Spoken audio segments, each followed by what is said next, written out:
Well, well, well. I am here, and so are you. This is not Summoner's War. What is this? This is Awaken Chaos Era, and I am here today to give you tips and tricks about games like Chaos Era. There are things that you learn when you play other gacha, summoning, grinding dungeons, powering up units. There's certain things that you learn, and I definitely think they will apply to here. So I am here to stop you from making bad decisions right off the bat. Let's get into it. Tip number 1, manage your resources. Games like this, they always thrive on how well a person manages their resources. And the resources that you see are these diamonds, gold, and probably most importantly, the XP jelly down here, that green square that you use to upgrade your monsters. You can look at it and say, wow, you have 246,000 XP jelly. That's going to run out in the blink of an eye if you're not careful with it, right? That's going to run out super fast. Be smart. You have to be smart in games like this if you want to progress with any sort of speed at all. When it comes to gold, it's another thing. 109,000 gold. But if you look in the gold shop, you can diminish that very, very quickly because things cost thousands of gold. And so if you don't know what you're buying, if you don't know how to spend your gold, you're going to run out of it before you need to, right? Here's the thing. The shop has different levels. As you progress in the game, the shop goes level 1 all the way to level 5. What do you want to spend your gold on? Level 1 stuff that's instantly going to go away, level 2 stuff that's instantly going to go away as you move through the game? Or would it be best to save it until you get to level 4 and 5? Which one makes more logical sense to you, right? And it's the same things with diamonds. I have 1,780 diamonds. May look like a lot, things cost 500 for the double XP, 120 for the holy pumpkins, which are Rainbow Mon if you know Summoner's War. So crystals can plummet if you are a reckless spender. Don't be a reckless spender, right? That's what the game wants you to do. The game wants you just to burn out all your resources so you spend money to buy more resources, right? That's what these games want. You can't blame the game for that. That's how it's made. Tip number 2, in games like this, there are tons of places to farm. There's going to be all sorts of different dungeons, things that, divide your attention. You don't know where to farm. You don't know what to do. So let me give you a piece of advice. One thing that is never going to be a waste of time to farm is arena. Games like this, when they have an arena system, you need to take advantage of it, okay? Your arena tickets recharge very slowly in this game, right?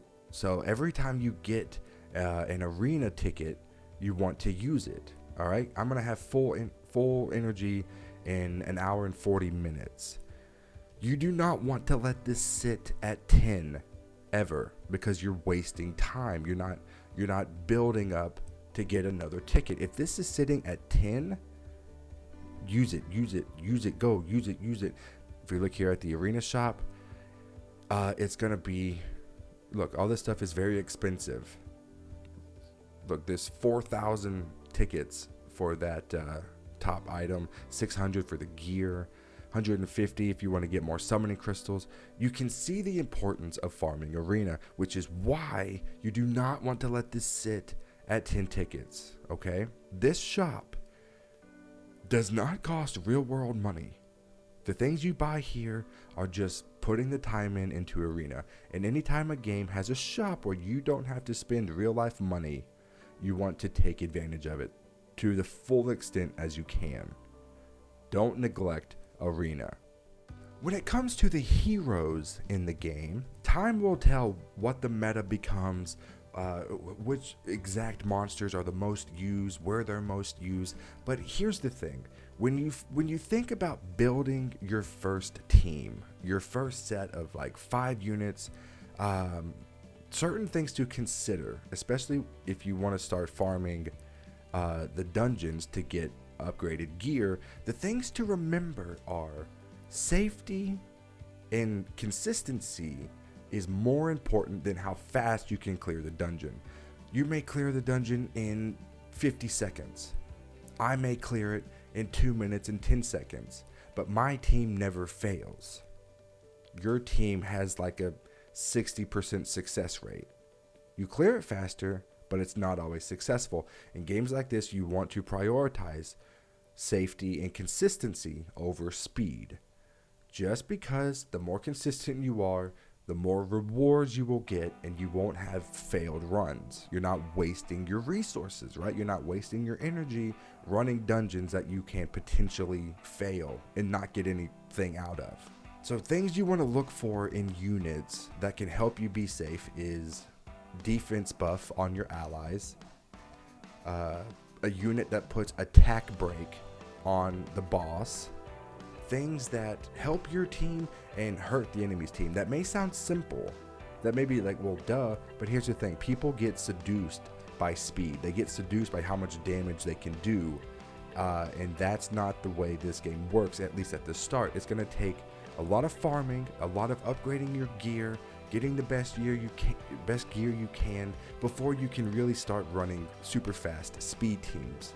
That's just the way of these games, right? You can't start out by going speed teams because you just don't have the gear to make it happen. When it comes to the progression of the game, the first thing that you notice is that it starts out doing the story. That's very, very common in games like these. The more you complete the story, you beat all these little missions, all these little places, the more things that will be unlocked in the game that you can do later on.